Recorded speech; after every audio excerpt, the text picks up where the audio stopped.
துபாயில் விமான சாகச நிகழ்ச்சியில் வீர மரணமடைந்த விமானிக்கு கோவையில் மரியாதை செலுத்தப்படுகிறது. விவரங்களோடு செய்தியாளர் சுதீஷ் இணைந்திருக்கிறார். கூடுதல் விவரம் என்ன சுதீஷ்?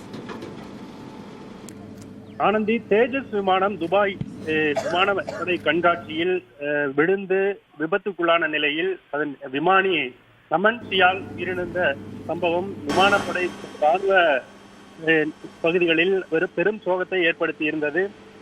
துபாய் விமான கண்காட்சியில் இந்தியா உட்பட 115 நாடுகளைச் சேர்ந்த நிறுவனங்கள் கண்காட்சியில் பங்கேற்றிருந்தன.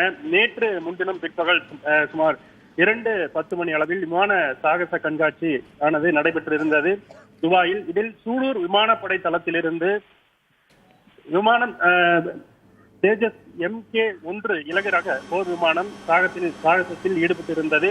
இதில் விமானி அந்த விமானத்தை சூலூர் விமானப்படை தளத்தில் பணியாற்றி வந்திருந்த தேஜஸ் விமானத்தை இயக்கி வந்து கொண்டிருந்த நமன் சியால் பறந்து சென்று சாகசம் செய்து கொண்டிருந்தார். அப்போது திடீரென விமானம் வானிலிருந்து கட்டுப்பாட்டை இழந்து தரையை நோக்கி பறந்து வந்து கீழே விழுந்து தீப்பிடித்து எரிந்தது. இதில் விமானி நமன் சியால் சம்பவ இடத்திலேயே பரிதாபமாக உயிரிழந்தார். இந்த சம்பவமானது நாடு முழுவதும் பெரும் சோகத்தையும் அதிர்ச்சியும் ஏற்படுத்தி இருந்தது.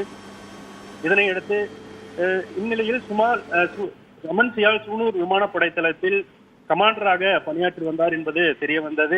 விபத்து நடந்த விமானத்தை கண்காட்சியில் இடம்பெறுவதற்காக கோவையில் இருந்து துபாய் வரை அவர் அந்த தேஜஸ் MK-1 இலகுரக போர் விமானத்தை இயக்கியதாக தெரிய வந்திருக்கிறது.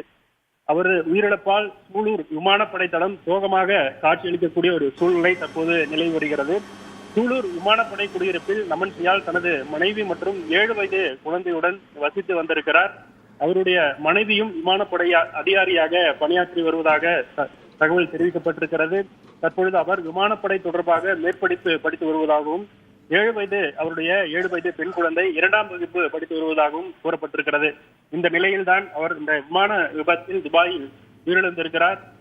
அவருடைய உடல் சூலூர் விமானப்படை தளத்திற்கு இன்று காலை கொண்டு வரப்பட்டது. அவரது உடலுக்கு கோவை மாவட்ட ஆட்சியர் பவன்குமார் மற்றும் காவல்துறை கண்காணிப்பாளர் கார்த்திகேயன் ஆகியோர் நேரில் சென்று மலர் அஞ்சலி செலுத்தியிருக்கிறார்கள். இதனை அடுத்து நமன் சியால் சொந்த ஊரான இமாச்சல பிரதேச மாநிலத்தில் உள்ள அவருடைய சொந்த ஊருக்கு ராணுவ விமானம் மூலமாக அவரது உடல் எடுத்து செல்லப்பட்டிருக்கிறது. அவருடைய மனைவியும் அவருடைய குழந்தையும் நேற்றைய தினமே அவருடைய சொந்த இமாச்சல பிரதேசத்திற்கு சென்றுள்ள நிலையில் இன்று அவருடைய உடல் ராணுவ விமானம் மூலமாக இமாச்சல பிரதேச மாநிலத்தில் உள்ள அவருடைய சொந்த ஊருக்கு எடுத்து செல்லப்படுகிறது. ஆனந்தி,